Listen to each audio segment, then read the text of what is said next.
The show you're about to listen to is intended for mature audiences. Viewer discretion advised. This week's sponsor is toilet paper. Hey man, wipe that shit off. Toilet paper. 2, 1. What's up, everybody? Welcome to another episode of Hi and Hello. I'm debating on these intros. Like, they're kind of nice for bringing people in, but honestly, it's just the same shit I'm about to do anyways when I start the conversation with the person. So, I might just start letting it roll without an intro. We'll think about it. I still don't have music because honestly, I don't really want music. I don't know why. What's it really gonna do? Get your heart rate going? Like, why do we need music at the start of a conversation? It doesn't happen in real life. You're never walking up to somebody and bumping their shoulder and then a little intro plays before you speak to somebody. Welcome to the real world. On this week's podcast, I bring in my friend Madisen, and we talk about all kinds of fun stuff. She is from Minnesota. You know what? What am I going to do? Why am I telling you all this now? I'll just let you listen to it. So ladies and gentlemen, buckle up. This is episode 6 of Hi and Hello with my guest, Madisen. Okay, so we're going to try this again. Hi everybody, welcome to another episode of Hi and Hello. I'm joined today again with my guest Madisen. Madisen, how are you again? Delightful. I keep saying again because we did a podcast together and for some reason it didn't save properly. So we're finally going to redo this and I'm very excited. Madisen, tell the folks at home a little about yourself. Where are you from? Hello. I'm from Minnesota. I grew up just outside of Minneapolis in a tiny little suburb that has the most soccer fields, youth soccer fields in, I think, the world. And they host, I don't know why it's there, they mowed it all down and they have tournaments on tournaments on tournaments. In July, they have the USA Cup. What the fuck? Yeah. This is a thing there? Uh-huh. That's like when I was out in Louisville for a little while. I found out that they have the world's largest go-kart racing track. Mm-hmm. And it's like 4 miles long or some shit. And we didn't get to go, but I wish I did. That's insane. Did you play a lot of soccer growing up then? Was that a big deal? No. My sisters did. But no? We moved from 2 different suburbs while I was in school, Coon Rapids and Blaine. And when I was in Coon Rapids, I tried to play sports. I think I tried just about every sport and did it for a recreational season and then was done. Yeah. Sports just at the time wasn't your thing? It wasn't what I wasn't, it didn't pull me as an 8-year-old. I was taking piano lessons and I stuck with that instead. That's a cool thing though, because I love to play any instrument I can get my hands on. But I haven't been playing since I was in my youth. Yeah. And I feel like that really kind of held me back at a lot of stages in life. Because learning to play an instrument, I feel like, really just gives you some discipline that you really wouldn't get besides that. Because you have to fucking play if you want to be good. Mm-hmm. I see people who are in their 40s and, I'm 26 and I probably could if I dedicated nothing but my time directly towards playing said instrument. Yeah. But it's unfucking real what some people are capable of because they started so young. Yeah, well, and playing so often and in so many different places and on so many different instruments. If you want to put the time in, I think you can start whenever you want. It's just, it helps to have more time behind you. I think you can still get as good as anyone who was started when they were 8. Maybe. I think you could. I'm going to say maybe on that one, because there's some people who seem like they got fucking 12 fingers, and it's insane. I'm not one of those people, for the record. No, you've been playing since you were 8. I started playing when I was 8. But and that's when I was in high school. But I don't have a piano anymore, so when I moved to Chicago, it all just kind of fell off. I can still read music. I can still pick up instruments and play things on them, but my chops are just gone. That's a second language, though, knowing to read music, sight read, right? Yeah. Mm-hmm. Oh my god, that's awesome. Mm-hmm.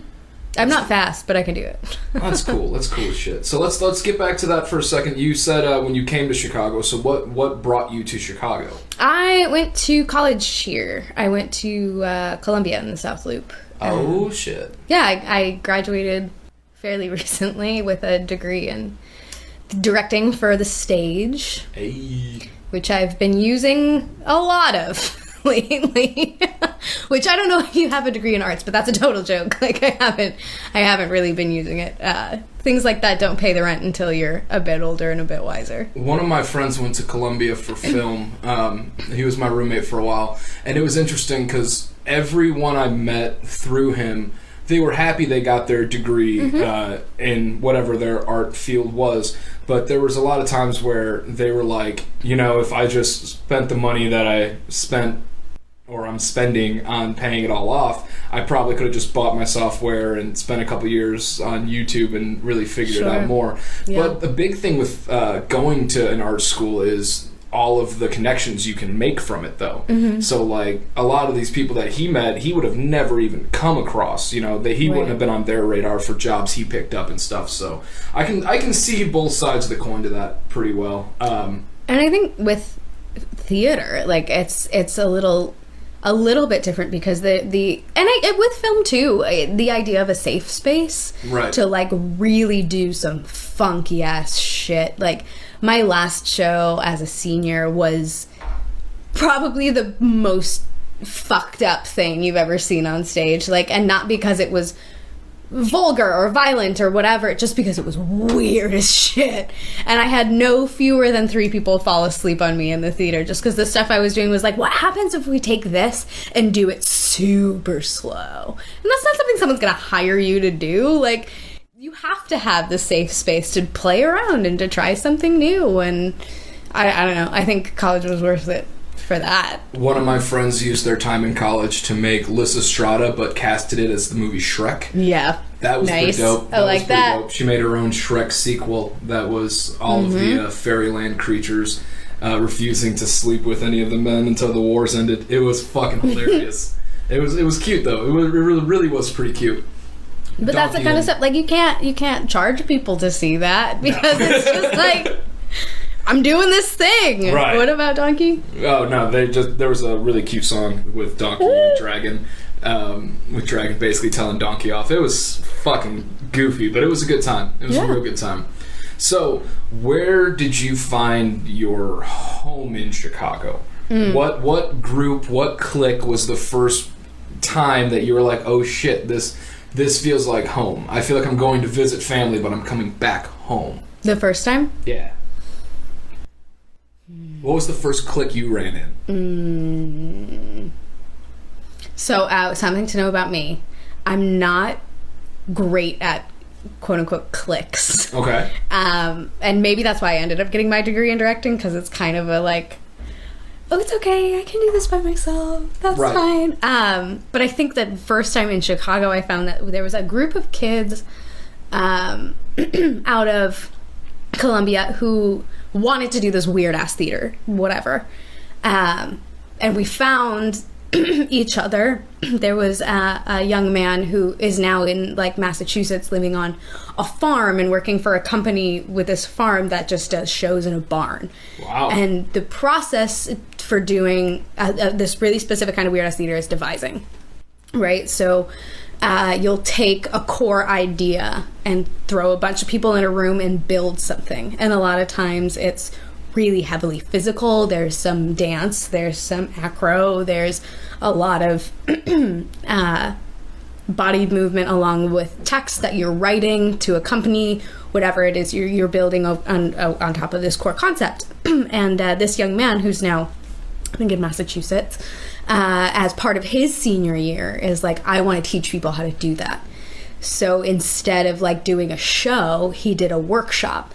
And that was probably the first time that I had like a clique or a group of people that I'd come back to or come home to. And they were people that were all across their college experience and just wanted to try something new. And we built some really moving stuff together. Like these beautiful movement sequences about what it's like to leave your family behind. And a lot of those people I'm still really good friends with now, and we keep making work together. A couple of us did a dance piece my junior year, right after I got back from living in Dublin. And wait. Yeah. You were living out in Dublin. I was, yeah. Nice. Yeah. What were you doing out in Dublin, real quick? We'll come back to the show, but what were you doing out in Dublin? I was attending a conservatory for performance. Oh wow! It was the Dublin Institute of Technology's Conservatory of Music and Drama. Oh, wow. Which is the longest, like, most profound name for the smallest little building. Well, that's fucking sweet. How old were you when you did that? 20. It was 20. It was 20. And I was the only American that went, so it was like a little 20-year-old. And you can't see me because you're hearing my voice, but I am only 4'11" She's inches 4 tall. foot of fury, folks. I'm just tiny. And this tiny little girl with 2 suitcases about the same height as her, like, getting off a plane by herself and, like, desperately trying to get into a cab, like, not knowing exactly how to say the street I'm supposed to go to. I remember the cabbie, like, helped me get my bags out of the back of the car, and I almost hugged him, like, to the point where he's giving me this look like, oh my god, is she gonna hug me right now? Like, that would be so weird. Right. But I was just so grateful, and he was so kind. It was a bizarre experience, but I loved it. What's the drinking age in Ireland when you were there? Younger than I was. Oh, so you got to explore some of the local pubs? 18? Yeah, and it was weird because, like I said, tiny little lady. The first bar I walk into, there isn't even a question of whether or not I'm being ID'd. Like, hey, could I get a fucking, like, Glendalough cider, please? And they're like, yeah, here. No shit. Yeah. Are you serious? Like, they're just like, dude, yep. I look like a 15. Like, what? Yeah, no, it's so not a thing. Like, we would go to clubs. So they're all, I think the drinking age is 18. But most of the clubs, if they want to be like upper tier, will say, okay, that's fine. That's the drinking age. But this club is like, they'll call it 21s. So you can't get in unless you're 21. And some of them are 23s. So you can't get in unless you're 23. And on 2 different occasions, we went to one that was 21s. And most of us, like, I was on the older side, right, of some of the other students I was hanging out with. And we were like, we're here to see the graduates. Like, the previous class had just graduated, and they were all celebrating there. And we're like, and they're like, yeah, okay, go on. And not even a question. Did not ID. Just like, yeah, that's fine. Go ahead. And on another occasion, this guy I was seeing while I was over there, and I wanted to go out, like, somewhere nice, like, before I left. It was right before Christmas, and we go up to this bar, and it's like, lads, it's 23s, like, I can't let you in. And we're like, okay, well, I guess that's fine. Like, well, we'll find somewhere else to go. And he goes, fuck it, it's Christmas. And, like, lets us in to this packed bar of, like, 25 to 30-year-olds, and we find some little corner and just watch people all night. And all of these people, like, what are those kids doing here? We're like, we're just having a good time, all right? Sit back down. How long did it take you to shake the accent when you got back from Ireland? Oh, it didn't take me long to shake it when I got back. You didn't try to hold on to it for a minute or two? No, because people would think I was an absolute asshole. Oh, yeah. Maybe. I even tried to shake it while I was there, but it's hard when that's like all you're hearing all the time. And having a musical ear, you pick up on the lilt a lot easier. Right. And it's still really hard to shake it if I'm drinking enough. So, like, that's a lot of fun. So you just had some friends not long ago swing through from Ireland, and they got to explore the city a little bit. And there's still a few of them still living around here. So what were they up to? Were they just here for the summer, or because it was a rather large group of people to come down here. We had at least 12. It wasn't like a. I thought at first it was maybe like a college thing, like they were all coming down to like study for school or something. Was that the case, or were they just like, no, we're going to Chicago and kicking it for a couple months? No, it's actually really popular, especially in Dublin and like the surrounding suburbs, that in the summer you'll go for a J1. And a J1 is a type of visa you get to work a summer away. And you can, especially in Ireland, you can J1 in Chicago, in like New York, on the East Coast, like kind of all over. Wherever there are a lot of service industry jobs, you can J1. So there were like 3 of them in that group who were J1s.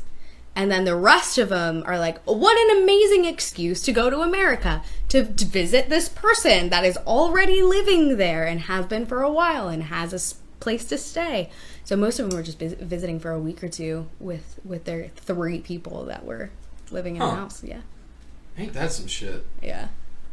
Man, I wish we had some cool shit like that. And we probably do, but just I never thought to leave America for X amount of months just to go check it out. And I know there's people out there who are like, you can do that. It's that simple, but sometimes it's fucking not. You know what I mean? Like, that's a lot of money. That's a lot of stress. But then again, shit.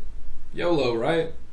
Huh. I mean, it depends. Like, it's definitely not as hard as you think it will be, right? And not you, but like as hard as one thinks it would be. Because it really comes down to what do you want to come back to if you decide to come back, and how do you go about it where you're not going to burn a bunch of bridges? But it's not like a Rumspringer thing. I don't have any idea what that means. Yay! This is my second guest in a row who doesn't know what Rumspringer is, and I don't know why the fuck I keep bringing it up, to be completely honest. Are you familiar with the Amish? With like Amish and Mennonite and stuff, people who still like churn their own butter and shit. Yes. So I'm gonna make this quick because some people who listen to the last podcast have already heard about it, but I'll be fast. Rumspringer is basically the times that Amish kids at like 16, they get to go away for like a month or so, and they get to go party somewhere, and they get to go fucking go ape shit for like a month or so, and then they decide to come back to their family or not. Yeah, so but they get to come back to their family in Ireland when they do the totally. Cool. Yeah, but like now as like an adult, like you're not going for study abroad where like your housing is kind of taken care of and you have a built-in community, and like you're not going for J1 where you have a job lined up and you know there are other people doing it. Like, it's different. Like, if you pick up and move to another country at this juncture, like, you have to, one, kind of know where you want to land, at least for a little while, like, until you can put the plan for the next thing together, and know where you can come back to. So, like, if I were to pick up and go back to Ireland, like, I'd need to know where I was going to stay. I'd have to have a lead on a job. I don't have to have one yet, but a lead on one. And I have to know that if it doesn't work out and I can't get work, and I need to be able to come back. Right. Right? Yeah, absolutely. And that's hard. That's so much more planning as a real, proper adult person. Right. Yeah, I got a buddy right now who's and you know him as well, our buddy Jay, he went over to Amsterdam because he was going to try moving to Amsterdam. In like the final minute, his wife got a job offer in Berlin, like literally 2 hours before the fucking plane takes off or some shit. And now they went and visited, hey, we're trying to podcast in here, fucks. We're trying to do an online radio show thing. You don't need to be honking your horn. Come on, guys. I would argue you don't need to be honking in Rogersburg. You don't need to honk anywhere. That's fine. Unless you're about to crash. Anywho. Berlin. They went to Amsterdam first, and apparently one of the things that they didn't realize when they first went to visit is like how harsh the locals are on tourists. Like, they were trying to plan to like move here, and this old man out of nowhere, same skin complexion and everything as them, was like, there's nothing to see here in Amsterdam, go home, or something like that. And so like, I feel like that's another thing that a lot of people don't take into consideration is how do other areas around the world view Americans and view tourists and stuff like that. Like, shit, it's not even a difference in tourism, but like, we live in Chicago, and I get so fucking pissed when there's a Cubs game and I gotta take a train. I get so pissed when it's fucking Lollapalooza and the population of this 5 city blocks just exploded, and I'm trying to take the train. I should just get a car and quit bitching, but I don't know. It wouldn't be any better. No, you ever tried to take a fucking Uber when there's a Cubs game? And I used to live in Lakeview. Like, I lived a 10-minute walk from the field. Like, was that your first place in Chicago? It was my third place in Chicago. God damn, woman, you're moving around quick. How long have you been college, there? How many years? Dude, 4. 4 years? Yeah, that makes sense. Yeah, it does. The first year I was in the dorms. Second year I was up in Rogers Park up here. And third year I was in Lakeview. And the fourth year I was back up here. You lived in a dorm? Yeah. Yeah? What was that like for a second? It was fucking weird, dude. I never went enough of college to, like, live in a dorm because my college was, like, a 10-minute drive. And what the fuck is that like?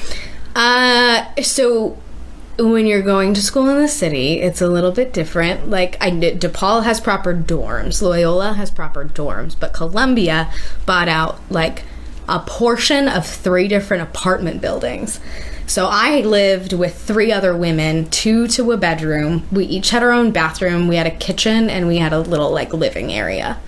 And, like, it was enough space to comfortably house 4 people. But I didn't know anybody coming to college. Like, this is what I mean about not, like, having quote-unquote cliques. Like, I didn't go to college where all my friends went to college. I wanted to come to the city, and I didn't know anyone. No one from my high school ended up here. So I was randomly selected with 3 other people. And they try and group, like, first-year students all together. But it doesn't really account for, like, transfers. So I had someone who was my age, but because she did college and schools, like, transferred as a junior.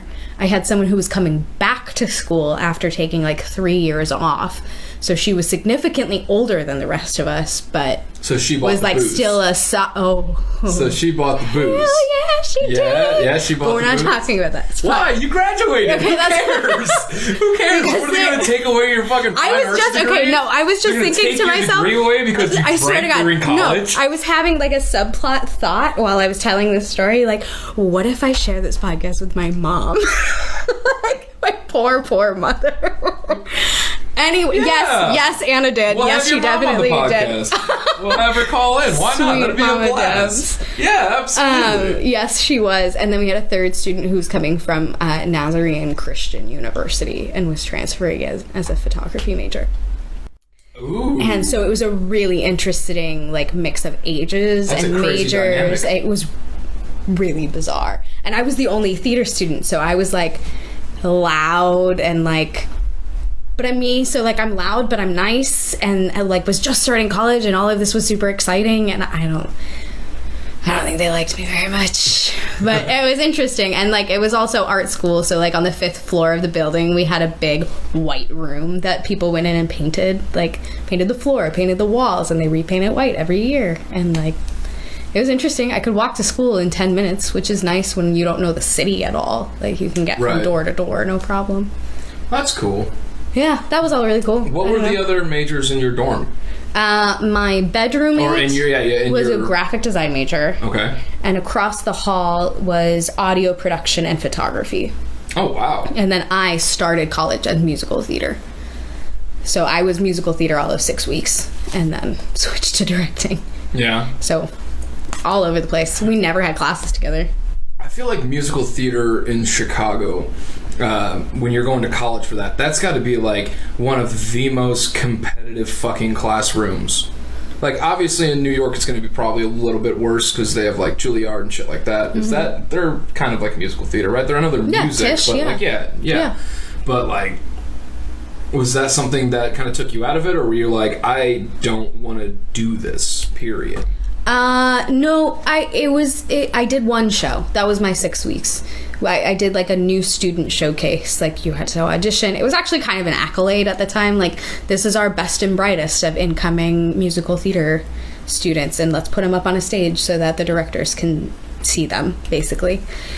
And I just remember, like, walking into rehearsal and walking out of rehearsal just miserable, because most of the time is spent like, yeah, I can belt too, or why did you get the solo and I didn't get the solo? And it was catty. Like, it just felt like that, you know? Like, nobody said anything, and then suddenly everyone's hooking up with each other, and you're like, why is it like this? And for some people, that's where they thrive, and I totally admire that. Like, if that's your thing, go do that thing, please. But it was not my thing. Oh shit! It sounds like it wasn't. I'm glad you got out of there. It was at the time. It felt like a hard decision because it feels like you're giving up. Like, when the going gets tough, and when we say tough, we mean competitive and catty. Like, the tough should get going, right? But sometimes the smart decision is to not keep going. Oh, indeed. Now, something that you just said that really kind of caught my attention was it feels like you're giving up.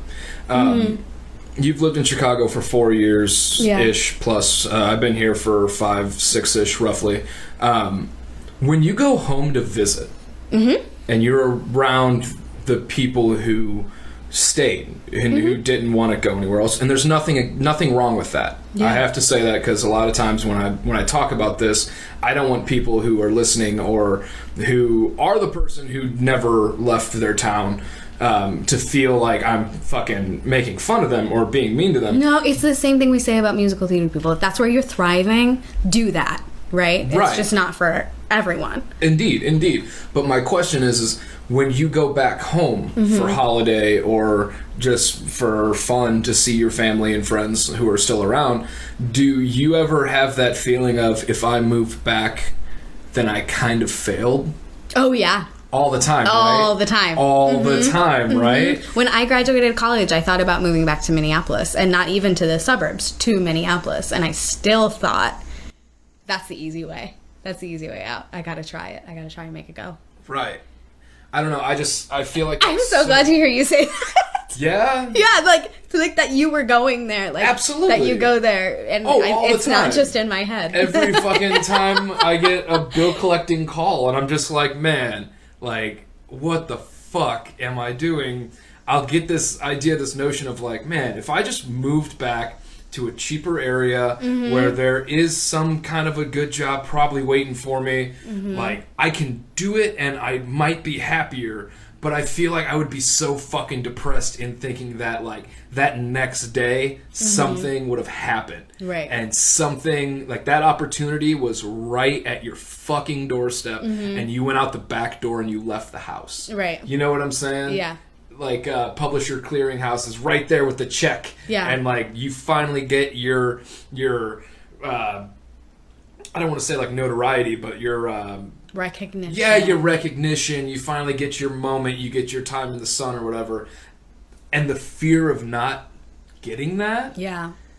It's so fucking heavy. But I think we're also just a little bit blinded. Like, we both lived here for, like, a good amount of time. Not a great amount of time, but a good amount of time. And, like, being blind to the fact that you are in this big city.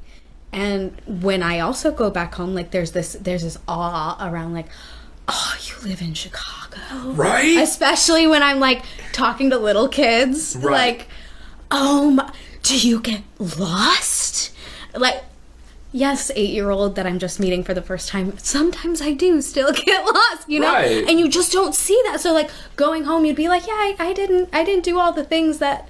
like, I thought I could in Chicago, but people would still be like, but you're from, like, you made stuff there, and you did things there, and that's huge, and it doesn't feel as big as it is, like, as we're living it. I don't know. Right. No, you're not rambling at all. It makes total sense. And the thing is there's so many fucking neighborhoods here, and so many different, like, diverse cultures that just, like, melt together, that a lot of times I feel like we don't stop to realize how, like, major life is around us compared to, like, what was the population of where you're from? Oh, God, I have no idea. Like, I mean, I have no idea. You said it's like a suburb of Minneapolis? It's a little smaller. Are we talking paved roads or dirt? Paved roads. Oh, well, see, yeah. So, like, a little smaller than Evanston. Okay. In population, but really spread out. Right.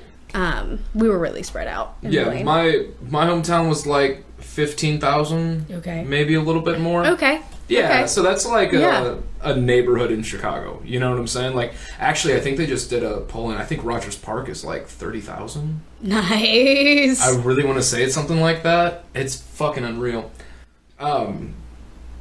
Shit, man. Okay, so here's another quick one, all right? Yeah, hit me with What's the one thing about Minnesota you miss the most? Family and friends excluded. Mm-hmm. I'm talking what food, what fucking bar. One thing that I miss the most? Just give a couple examples. Like, for example, one of the things that I miss more than anything, and it's a 2-hour drive away, and I could go there in a fucking heartbeat, but it's just the one thing that I miss the most. We have this place where I'm from called Angelo's, okay? Mm-hmm. Angelo's is a pizzeria that's really only in, like, the 3-town stretch, but they make this fucking pizza called a spaghetti pizza. Okay? You've had Chicago deep dish, right? So it's like this fucking French bread bowl that has spaghetti and, like, just this fucking phenomenal spaghetti with, like, cheese over it, and they bake it and they cut it like a fucking pizza, and you get a slice of pizza. That is but so wild. It's literally like spaghetti in a bread cake. Bowl. It's like spaghetti cake almost. Oh my god. That's what I fucking miss. What do you miss about Minnesota? When I go back, I try and make it a point to have a proper Juicy Lucy. What is a Juicy Lucy? Do you not know what that is? No, I swear on my fucking life. It's a burger with the cheese inside. So they cook the burger with the patty made around the cheese, so that when you bite into it, you have to be super careful, because when you bite into it, that cheese is molten hot. Oh, shit. It's like a chocolate lava cake, but meat and cheese, and it's amazing. That's some Minnesota shit if I ever fucking heard it. I try and make it a point. I definitely do. I miss green. Okay. And, like, the beautiful thing I think about Minnesota is, even in Minneapolis, like, you'd go half an hour out of Minneapolis and you're kind of in the middle of nowhere. Like, where I grew up, we were, like 2 or 3 miles away from a private airplane hangar, which is just this huge expanse of land that you could go, I mean, you couldn't be on it, but you could look at, and there's places like that all over. Like, you go another half hour out of where I'm from, you go north instead of south, and you're, like, in the middle of a fucking soy field, you know? And I miss those expanses and being able to, like, spread my energy out. Because there's nowhere to really do that here. So I get really wound up and running around all the time. I think that's why I want to live as close to the beach as possible. Because I love the idea of looking out and seeing nothing. Yeah. And just putting the city behind you and, like, zoning out for a little bit. When I was a kid, because for the folks listening, I met Madisen at a karaoke night. Not just one karaoke night. We seem to run into each other pretty often these days. But for what it's worth, when I was a kid, I grew up in the middle of a farm, okay? And when I say middle of a farm, I don't really mean like fucking pigs and cows and shit like that. It was just farm land for corn. So it was this abandoned road, basically, and we lived like 1/4 mile up this hill off a dirt road in the middle of cornfield, no neighbors, for like shouting distance, right? And when I was younger, I used to love when the corn would grow up and just, you know, be so adorable and shit. So it'd pop all the way up. How'd it get so big? Right, how'd that corn get so big? But I would stand on my porch, and by standing on the porch, I could see over the corn, and I could see the corn for just miles, it felt like, right? So when I was younger, I was an annoying little brat, and my parents would be like, quit singing in the house. And it wasn't like a chastising thing. It was just every breath was the belt of a lifetime. Like, like as loud as I could. And they're like, dude, you gotta fucking like find a new hobby. Like, learn to play chess or just fucking draw. Just, you can't keep screaming all the time. And I was like, all right. So I would go out to this back porch and I would sing to the corn. Like it was like some big fucking festival or something. Yeah, I was in the arena and like I was on the stage, this little porch, and there was this cornfield, and I was trying to belt it all the way out to the other side of the corn. But that was like my special little moment, and in that moment, looking out, seeing nothing, the only time I can recreate that in the city is by standing at like the edge of the pier and just looking out as far as I fucking can and seeing just absolutely nothing. No buildings, no people, no fucking cars, no bullshit, and just having that same parallel moment of like, I'm back on this porch. Yeah. You know what I'm saying? Like, this is my little piece of home. Yeah. Yeah. What is a spot that you bring friends or family to in the city then? What's the opposite of what you would do in Minnesota? What do you do here in Chicago? I don't know if it's a spot I would bring friends or family. Do you do the touristy stuff? I make them go do it. Yeah? I actually, on a couple of occasions with people who would come to visit while I was in college, I'd make them, they'd get off the plane at O'Hare. I'd be like, I want you to take the blue line to Washington, walk straight towards the lake, and the bean will be right there. And I'll meet you in like half an hour after you tell me you're there. And you can walk around Millennium Park, and I'll meet you when you're done. And I'll show you my favorite parts of Millennium Park. Like, there's this gorgeous garden right by the Art Institute, and we can go back to Maggie Daley and go down the biggest slide I've ever seen in my whole life. Where's the biggest slide you've ever seen in Chicago? In Maggie Daley Park. There's a slide in Maggie Daley Park? I've never been. Oh, okay, so because I don't do the touristy bullshit. Millennium Park. Okay. And then there's this big twisty bridge, and on the other side is like this big playground. All right. Maggie Daley. Oh, okay, yeah, where they do the ribbon for the ice ring, right? Okay, yeah, I've never actually been there. It's just behind there. All right. Very cool spot. No shit. There were some days in college when like we'd get the okay to blow off class from the professor, and like professor included, we would all just go to the park. And, like, it's a gorgeous day, and it's been a miserable winter, and we're all exhausted, and we're gonna go swing, damn it. And that's what we did. That's bad as fuck. So I would bring my family there. But, like, finding a piece of, like, home, right? Right. I'm talking about, like, spreading out your energy. Like, with mine, it wasn't singing or, like, being really loud and, like, getting my voice across an expanse. It was just my energy could spread out in an expanse. And I found out circus does that. Circus does that because for you, if I can get high up, there aren't any people to block my energy from getting places. So if I can get really high up and knock myself into a little swing, then I can spread out a little and, like, take a minute. So how long have you been doing circus work? Oh, or not acrobatics? even a year. Oh, no. I started working at the Actors. It's so funny you asked this because, like, right before I left the house, I got a phone call. I used to work at the Actors Gymnasium in Evanston as an intern. Okay. And I got a phone call from my old boss, quote unquote boss.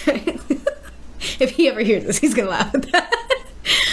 But I get a phone call. Hey, so maybe exactly a year ago, you made some letters up for us. Do you have any idea where you would have saved those? I started there on August 28th. I started there like a week ago today. No shit. A week ago today, a year ago.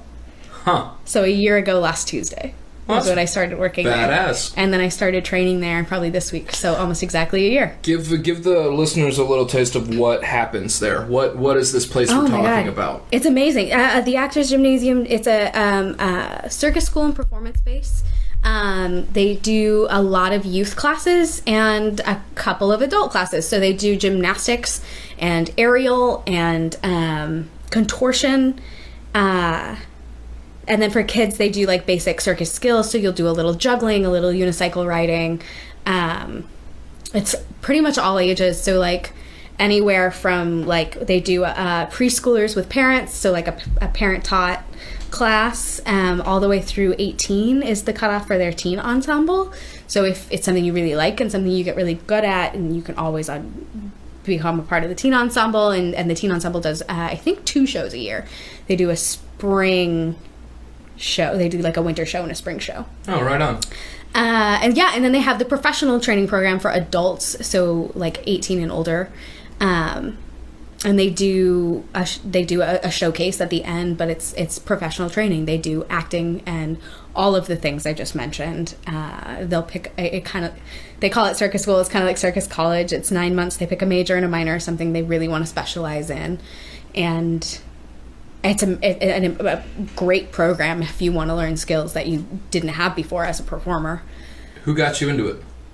It's something I always kind of wanted to do. Like, yeah. I was a gymnast, like, as much as an 8-year-old can be a gymnast, like, through my early teens. And it was something I really liked. It's something I'm really built for. Again, going back to being tiny and pretty flexible, like, I had the skills for it. I knew how to make my body do those things, and there's something magic about it. There's something totally magic about watching people actually fly. Like, not on a fly system, not like they're hanging by a cord from the ceiling. Like, no, you climbed up there, and you're hanging on, and all of that is how strong you are and how magic, like, the human body can do all these things we never thought it could do just because we never tried. And I wanted to try. Did you fall? Oh, yeah. Oh, yeah. I've only fallen once. But was it bad? I had, like, a rug burn, but it was a silk burn on the inside of my arm, and it was pretty rough. But it was because I caught myself, so I didn't hit the ground too hard, which is probably a good thing. Yeah. That was the only time I fell. I got the job because I needed an internship. And I was like, an internship, and this thing I really like. Let's do that. Why not? So why not, indeed? Well, that's cool. That's cool as shit. That's awesome that you just did it.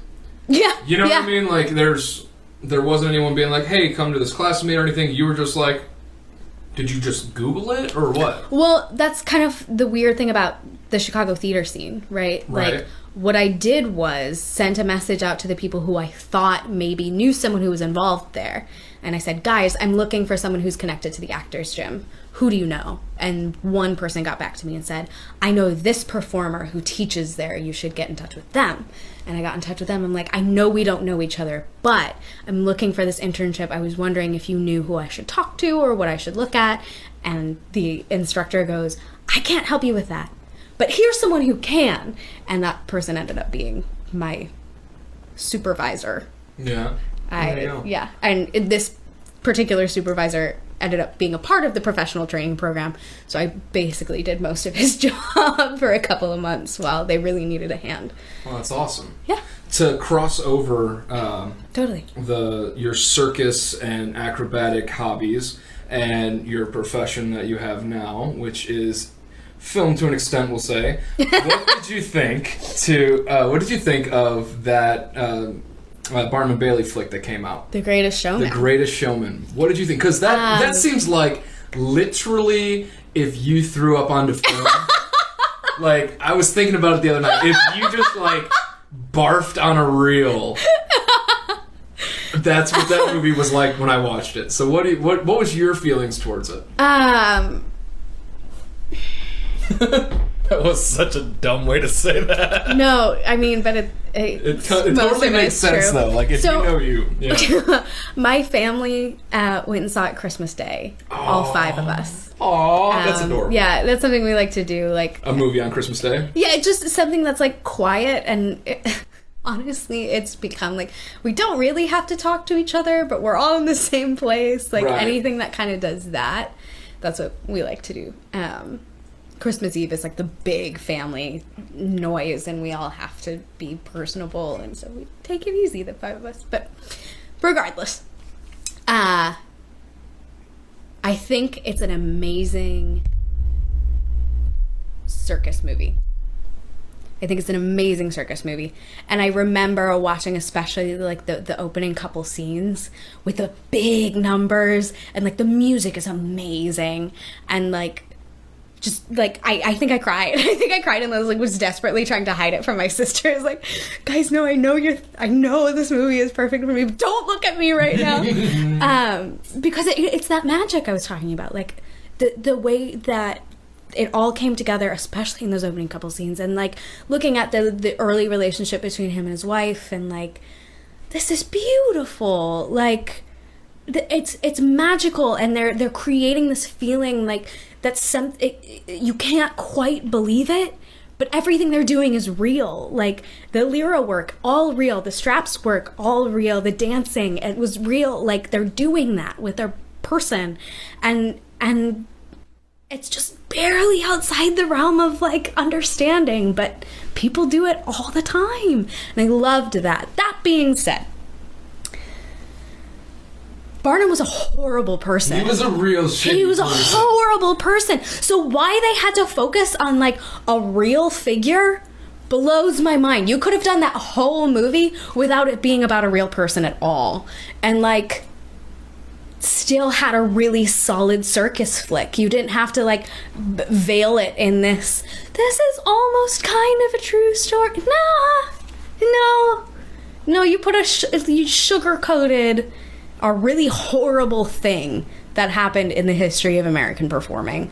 Like, I'm sorry. No, you don't apologize. I suppose I'm apologizing to Greatest Showman. Like, that ruined it for me. Like, well, if they ruined it, but it made it a lot worse. If they write an email, I'll be sure to forward it to you. Okay, because the last thing I need is Wolverine and Zendaya knocking at my fucking door. Listen, I'm sure Zendaya would be right on my side, right, girl? Probably, right, yeah. Probably. Yeah. You had pink hair in that movie, you winner. Cool. I'm just gonna say it. Zendaya seems cool as shit. And if she's end up gonna be Mary Jane in the new Spider-Man franchise, like if they do here for it. Yeah, I'm here for that as well. So you said earlier that you guys do Christmas Eve for your Christmas, right? Kinda, yeah. So my parents pulled the most gangster Christmas shit that I've ever dealt with. Okay? The most gangster Christmas ever, okay? So this is what my parents would do. And if you got kids listening, you might want to push them out of the room for a second or... Just real quick. Fast forward. Just real quick. It's 10 sentences. Don't count them. So we would celebrate at my grandmother's house on Christmas Eve, okay? Mm-hmm. We would leave the house. Mm-hmm. We would go have Christmas Eve. Mm-hmm. We'd get back to the house, and on the drive, I swear to you, whether it's just how the fucking cards fell or not, but my dad would drive around a little bit and try to find a plane in the sky. Okay? Yeah, yep. Mm-hmm. He would try to find a plane in the sky. Yep. And he'd be like, there goes Rudolph. And we're like, oh shit, Rudolph, right? Like freaking out. We'd get home, and all the gifts would be under the tree.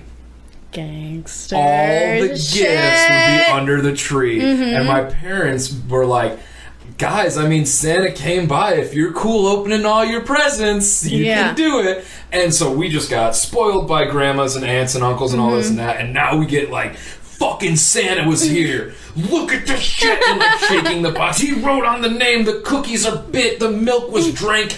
It was cool as shit, right? Yeah. Fast forward like 4 years. It keeps happening. And now my little brain is like, what the fuck is really happening here, right? Mm-hmm. And I would like watch my parents and You're shit. You're like 13. Yeah, give or take 11 to 13. And I'm like, something is going on. Yeah. And this is before fucking kids could just hop on Amazon and order their own fucking little security camera nanny cam thing, because I'm sure they're doing that these days. Fucking kids. But it blew my mind. I couldn't figure it out. No matter how difficult like it would be for them to get that done, they still would get it done. And then finally I coerced them and got them drunk and was like, you're gonna fucking explain this shit right now. Yeah. Because I could have written books about like my theories on Santa. Like, it was unreal. Easter Bunny came during the night. We woke up, there's the stuff. Fucking, those are like the only two holidays, right? Like or like there's Hanukkah. That's it. But that's like, all there is. Yeah, that's all there. Well, like gift giving, like, but like overnight gift giving. Yeah. Like, what other overnight gift giving holiday is there? Exactly. So why the fuck couldn't the Easter Bunny come at 7 p.m. on the night before? Like, what Santa was so pimp, though. Like, he would just bring the stuff by. Later, we found out that it was the neighbors. The neighbors were coming by and putting all the gifts out for us. That's because so my sweet. parents, it was so sweet, but my parents were fucking like, shit, he's catching on. Yeah. Because I'd be like, where are you going? What are you doing? What are you up to out here? And my dad's like, oh, I'm just having a cigarette, bud. And I'm like, no, you're not. You're in the car. Like, you haven't even lit it yet. Yeah. There's nothing in your fingers or your lips. And he's like, just go back in, man. Have fun for Christmas. I'm like, I will when you will. Like, come on, let's go inside. So yeah, I just had to say that because we were Christmas Evers as well. Yeah. And that was just the most pimp shit being a kid. While I was still an only child, though, and my parents had that kind of time to like, all right, well, there's two of us and only one of him kind of thing. And then they kept having kids. Yeah. I'm one of 4 boys on my dad's side and 2 girls on my mom's. And I'm the oldest. When I was the only child in the family, my dad fucking traced out boot lines. On like construction paper, and him and my mom fucking made fake snow boots from like the small chimney to the tree and back. That's so funny. That's some Pinterest shit. Like, that's the cutest fucking thing, right? Like, I don't know. Speaking of parents, I just got a text from my mom. Yeah? She's super cute. Folks, for all you out there listening real quick, Madisen hooked it the fuck up with some smoothies. Oh! And they're so good. What all is actually in this? Okay, so, dear listeners, I woke up with some germage, and so I definitely Googled, like, what would be the most helpful smoothie for the germage. It's, I thought you said the Germans. No, the germage. What's the best smoothie for the Germans? I was stricken with some kind of ailment, so it's, 2 mandarin oranges, banana, half a cup of frozen mango, and coconut water, a little bit of ginger, and a little bit of plain yogurt. It's fucking delicious. Hey, thanks. Thank you. I really appreciate it. Totally.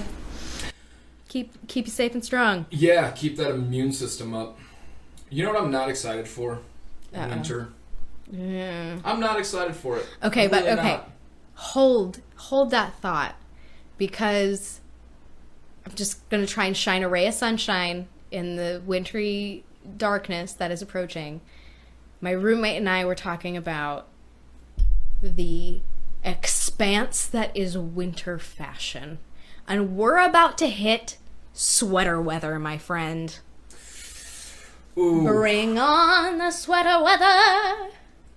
Sweater weather over... beanies, man. We're about to be able to wear beanies without actually killing ourselves. Yeah, that's fair. I have such a love-hate with, like... scarves. With winter. Scarves, boy, scarves. Scarves! Do you not know the joy of scarves and hoodies and beanies? Oh, God. We're all moving. We're all moving to the north. Back to Minnesota I go. Going back to Minnesota. What is you have a love-hate relationship with winter? I do have a love-hate relationship with winter because I hate Christmas music. Oh, I don't like Christmas music all that much. I hate lights on people's houses. I'm sorry. That's where I draw the line. No, That's do. the best because, part. It's not the best part because we only put them up at that point of the year. You know how beautiful this city would be if we put up Christmas lights during the summer when we are all outside enjoying them? Yeah, but like they wouldn't shine off the snow. Who the fuck cares? I if they care. Wouldn't shine off the snow? I Go care. back to Minnesota. They wouldn't shine off the snow. Well, they wouldn't. Like, that's part of the beauty of it. It's like you've got snow and lights on the trees. I've never looked at the snow and been like, that makes these lights for me. Oh. Are you serious? That's the first thing you jump to? Not the first thing, but like I think about like if you had lights up in summer, you wouldn't be able to see them because of all the greenery, one. And two, part of what really makes the lights is like there's nothing else to look at because it's so fucking bleak that it's like, what's this? A little beacon here, a little beacon there. I like that. I like that a lot. It's fucking awesome. I want to use Christmas lights in everything. You know, Stranger Things, genius prop. Yeah, that was a use genius Christmas prop. lights for everything. It was so clever. And like you accomplished two things. Like imagine. Ooh, it was. Did you go to the Stranger Things pop up in Logan? I didn't, but I saw the pictures and I had friends who went. It's perfect for like a live venue. Like I'm thinking about doing like a stage show, right? And if you use Christmas lights, you've like solved two problems in one. You've got a prop, you've got a lighting tool. You can light really specific areas of the stage, like images of Winona Ryder with Christmas lights lighting up her face. Like I want that in every plot line. Like, how can we find a moment where someone can light their face with Christmas? Oh, they're brilliant. Anyway, I'm sorry you hate them. It's fine. If anyone's out there and they have the power to do so, you should make a compilation of videos where it's like Schindler's List with Christmas lights. Or like Cujo with Christmas lights. With Christmas lights. Just make that your entire fucking shtick. Just make it this movie with Christmas lights. Oh, Fuck, I want to do this now. Right. I want to do this now. I don't have the power to, but I want to. We talked a little bit about karaoke. What was your first karaoke experience? I was in a show. No, better yet, what was your best karaoke experience, or your first karaoke experience at a bar? Yeah. Well, I wasn't old enough to be in the bar. Had a girl. But it was like a little studio space, and it was a live karaoke. So it was like one guy with a guitar, and I was in this show with a bunch of girls, and one of the girls, it was like one of her friends who played guitar. So she's like, we should all go. And I'm like, that's great, guys. I'm gonna go home because I'm a kid. And they're like, no, you're coming with us. And like, we're friends with this guy. Like, they're not gonna kick you out. You need to come. And so I came and sat down and like found a song and was really sober and like got up there and I was like, and like it was like an empty bar, right? It was like just these girls who want to have like to see us all have a good time, so it was fine. I did Sarah Bareilles' Gravity, but he didn't know the song, so I did it like on with a backing track with like the lyrics up on a TV, whatever. I came back 2 weeks later and he'd learned the song. Really? And he's like, I need you to do this song tonight. That's so fucking and sweet. He and I ended up like becoming really good friends, and like I would like message him before I came in, like, what of my repertoire haven't people done tonight? And he's like, I don't know, but we should try this. And I'm like, perfect, done, I'm in, I'm there. I got to meet his kid once, and it was probably the most adorable child I've ever seen.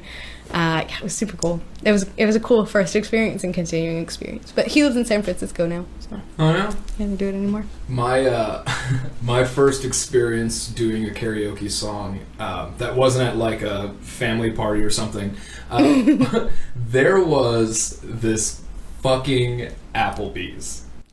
Okay. Anytime you get to start a story with there was this fucking Applebee's. Go on. Fucking Applebee's. Yeah. I worked at this mom and pop video shop. There was these two dudes who were literally, and this isn't a bad thing, okay?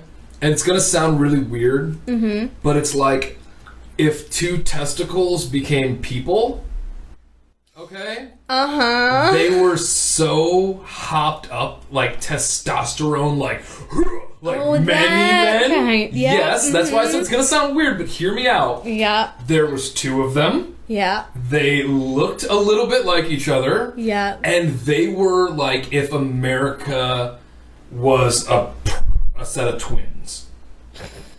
Like one of them has tattooed on their ass "Made in America." One was with, like, freedom and one was liberty. Yeah. Oh my god! I'm surprised they haven't done that for a Halloween costume. And I'm gonna send them this pod because I want them to be liberty and freedom. Like it makes fucking sense if you knew these people. But they were also the kind of people where like I gotta say this safely. I gotta think of how to say this without it being a forceful thing. You just couldn't say no around them. Okay. Okay. Like, okay. And it wasn't like in a sexual way or anything else like that. Wasn't nothing like that. Just they were very encouraging. They were very persuasive. Ooh. So they weren't encouraging. They didn't care. Like it wasn't. They just wanted you to do it. Yeah. Like the kind of people who would like to have the freedom to do it. Yeah, to have the freedom and take your access your liberty. Exactly. And do it. But that's just it. They would both come at you and be like, well, you should do it. No, you really need to fucking do it. No, you're gonna do it. Well, he should. Yeah, you are gonna do it. You know what I mean? You're doing it right now. But they were also the coolest guys you've ever met. Right. Like every party, they were the fucking the people on top of this entire community. Everyone knew them. Everyone knew they were the cool guys. Everyone knew that they were going to dress up in fucking the stupidest, goofiest outfits to go to the most formal event. Yeah. But no one gave a shit. Like, they'd wear, like, tutus and American flag capes to a wedding. Yeah. And it's just like, yeah, well, that's freedom and liberty. Like, we know this, right? Right. And they came into the video store I was working at, and they were like, what are you up to tonight? And I was like, I'm going home and going to sleep. And they're like, or you can there's go to... this fucking There's this fucking Applebee's in the middle of nowhere. You want to go do karaoke with us? And I was like, well, I'm not 21. And they're like, it's a fucking Applebee's. And you can go with us. And I was like, oh my god. The cool kids, like, want me to come along. You know what I'm saying? To Applebee's. And so, literally, I was like, fuck it. I'm done. Let's go. And I lock the store up, hop in the vehicle, and we drive out to the middle of nowhere Applebee's. And once again, there's like 20 people there. And they just start putting tables together like it's rent. And I'm like, what are we doing? Like, how many people are you guys expecting? And they're like, we're selling it out tonight. We're selling it out tonight. And I was like, this selling is like out an Applebee's? Yeah. They're like, this was like MySpace days. And they were like, nope, we're selling this. They were selling it out. And I'm like, okay. And like, they even like went up, told this dude who was doing the karaoke, like, can we borrow the microphone real quick? And they made a little video of like, hey everybody, we're at this Applebee's, this fucking Applebee's in the middle of nowhere. We're doing karaoke. We got Tyler, we got Liberty, we got freedom. Come join us. Fucking 20 minutes later, we sold out this fucking Applebee's. Oh my god! And I was just laughing so hard because there was just carload by carload of just drunk people partying, showing up to this Applebee's. The staff is fucking pissed. Yeah. Because they were about to close in 3 hours, and now the place freedom is and liberty packed the joint. Yeah. Jumping. And that was my first time ever going up for karaoke. And I'm not going to toot my own horn, but I fucking killed it because I wasn't drunk as shit. Yeah. And Freedom and Liberty were so fucking excited. They literally were like picking me up and like, yeah, this fucking guy! Yeah. And this, like, there's a sea of drunk people that we all know and like 12 people standing around the restaurant who are like, what the fuck is happening at this Applebee's? And that was our karaoke spot for like 3 months. That's amazing. Like 3 or 4 months, and then something happened. Freedom or Liberty ended up punching the manager one night, and we got kicked out, and they asked us not to come back for a hot minute. Yeah. But yeah, that was my first karaoke experience. Was this guy's trying to sell out an Applebee's in the middle of nowhere? There's this fucking Applebee's story. You have a fucking Applebee's story? Yeah, but it was one that I went to. There's this fucking Applebee's. There's an Applebee's we used to go to as like high schoolers after high school theater productions and stuff. Mm-hmm. And years later, like I'm in college, I'm like scrolling through my Facebook, and like this story comes up about this Applebee's, and it's like, so it's not a happy story. It's like someone broke like a beer stein in a woman's face because she wouldn't speak English. Holy shit. And I'm like, what? Are you kidding me? Is there this fucking Applebee's in Georgia? Like, what is going... No, it was my high school Applebee's in fucking Minnesota. Every high school has an Applebee's. There's this fucking Applebee's. Well, it's like the safe place to go. Like, you can go for half price apps after 9, and we're all like, none of us have any money. We're high schoolers, but so it was horrible. I don't think I'll ever go back after reading that story. Like, I thought for sure, like, there was no way it was the one we used to go to. Right outside the mall, like across the street from Baker Square, which if we weren't going to Applebee's, we were going to Baker Square. Yeah, pie. They also have really hot... There was a waitress there once who brought us avocado pits and told us they were dinosaur eggs. And we went along with it because we were theater kids. She brought you avocado pits and told you it was dinosaur eggs? Oh, yeah. But we were like making a joke. She's like, what can I get you? And one of us was like, how many dinosaur eggs? Oh, and she's like, let me stick it to these smart-ass theater kids, and brings out a bowl of pits. Like, we used to have the diner we'd all go to after the theater show and this and that. And fuck, man, I miss those days. Now, you can go to diners after the bar, this and that, but there was something about knowing you couldn't go drink anywhere and knowing that this is as fun as it's gonna get for your night, so make the best of it. Totally. We would laugh so fucking hard.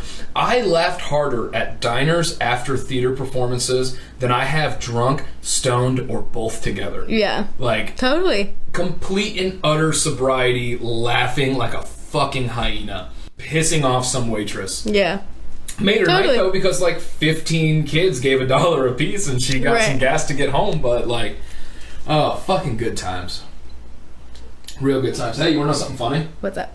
We just hit the hour mark. What? Yeah. Look at that. We just hit the hour mark. Yeah. So, to wrap things up, what's your favorite thing about Chicago? Take a deep breath. Think about it. I can edit out the dead space. The dead air. My favorite thing about Chicago is you're never bored unless you want to be. Yeah. You are never bored unless you want to be. You can always find something. You can always find someone. There's always somewhere to go by yourself. You can go to the beach. There's events all over the place. You have to work your ass off, so you're busy all the time, but in those moments in between, you get to choose to be bored. And I think that's really powerful. I like that. All right, guys. Thanks for sticking in there with us. And Madisen, thank you so much for being my guest again. Of course. Thanks for having me back. I promise you that this one will actually make it to air. I'm sure it will. I'm going to fucking doubt try. it. All right, everybody. Be safe. Be kind. Be good to each other. Keep playing. Keep playing, indeed. All right. Love you guys. Bye. Bye. All right, everyone, that's it for this week. Madisen, thank you for coming by and doing the second pod with us. Sorry we couldn't get the first conversation up, but thank you for that conversation as well. It was a blast and a half each time. Thank you for the smoothie. It was frickin' delicious. Guys, thank you for listening. Thank you for sharing. Thank you for liking, and thank you for being you. Unless you're a dick. Don't be a dick. Be nice. Life's short. Love you guys. Be kind. See ya.